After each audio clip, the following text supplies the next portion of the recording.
ವಿಜಯಪುರ ಜಿಲ್ಲೆಯ ತಾಳಿಕೋಟೆ ತಾಲೂಕಿನ ಬಿಳಿಬಾವಿ ಕ್ರಾಸ್ ಬಳಿ ಕಾರು ಹಾಗೂ ತೊಗರಿ ಕಟಾವು ಮಾಡುವ ಯಂತ್ರದ ನಡುವೆ ಮುಖಾಮುಖಿ ಡಿಕ್ಕಿಯಾಗಿ ಸ್ಥಳದಲ್ಲೇ 5 ದುರ್ಮರಣಕ್ಕೀಡಾಗಿದ್ದಾರೆ.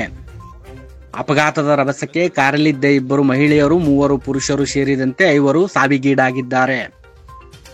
ದುರ್ಮರಣಕ್ಕೀಡಾದವರು ವಿಜಯಪುರ ತಾಲೂಕಿನ ಅಲಿಯಾಬಾದ್ ನಿವಾಸಿಗಳಾದ 55 ವರ್ಷದ ನಿಂಗಪ್ಪ ಪಾಟೀಲ್, 45 ವರ್ಷದ ಶಾಂತವ್ವ ಶಂಕರ್ ಪಾಟೀಲ್, 65 ವರ್ಷದ ಭೀಮಸಿ ಸಂಕನಾಳ್, 45 ವರ್ಷದ ಶಶಿಕಲಾ ಜೈನಾಪುರ್ ಹಾಗೂ 50 ವರ್ಷದ ದಿಲೀಪ್ ಪಾಟೀಲ್ ಎಂದು ವಿಜಯಪುರ ಜಿಲ್ಲಾ ಪೊಲೀಸ್ ವರಿಷ್ಠಾಧಿಕಾರಿ ಲಕ್ಷ್ಮಣ್ ನಿಂಬರ್ಗಿ ತಿಳಿಸಿದ್ದಾರೆ. ಯಾದಗಿರಿ ಜಿಲ್ಲೆಯ ಅಗ್ನಿ ಗ್ರಾಮದಲ್ಲಿ ವರನಿಗೆ ಕನ್ಯೆ ನೋಡಲು ಹೋಗಿದ್ದ ಇವರು ಹುಣಸಗಿಯಿಂದ ತಾಳಿಕೋಟೆ ಮಾರ್ಗವಾಗಿ ತಮ್ಮ ಊರಿಗೆ ಕಾರಿನಲ್ಲಿ ವಾಪಸ್ ಬರುವಾಗ ಕ್ರೋಸರ್ ಹಿಂದಿಕ್ಕುವ ಭರದಲ್ಲಿ ತೊಗರಿ ಕಟಾವು ಮಾಡುವ ಮಷೀನ್ಗೆ ಮುಖಾಮುಖಿ ಡಿಕ್ಕಿಯಾಗಿದೆ. ಬ್ಯೂರೋ ರಿಪೋರ್ಟ್ ಲಾಲ್ಸಾದ್ ಸವಾರ್ಗೋಳ್ ಜೊತೆ ಮಶಾಕ್ ಬಳಗಾರ್, ಕನ್ನಡ ಧ್ವನಿ ನ್ಯೂಸ್, ವಿಜಯಪುರ.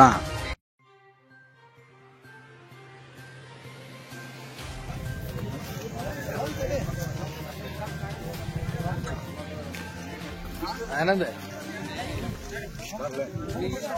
ಮೆದುಳು ಬಿದ್ದ ಚಿಡ ಹೊರಗೆ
ಈ ಚಾನೆಲ್ ಅನ್ನು ಸಬ್ಸ್ಕ್ರೈಬ್ ಮಾಡಿ ಮತ್ತು ನಮ್ಮ ಹೊಸ ವಿಡಿಯೋವನ್ನು ಎಲ್ಲರಿಗಿಂತ ಮುಂಚೆ ನೋಡಲು ಬೆಲ್ ಐಕಾನ್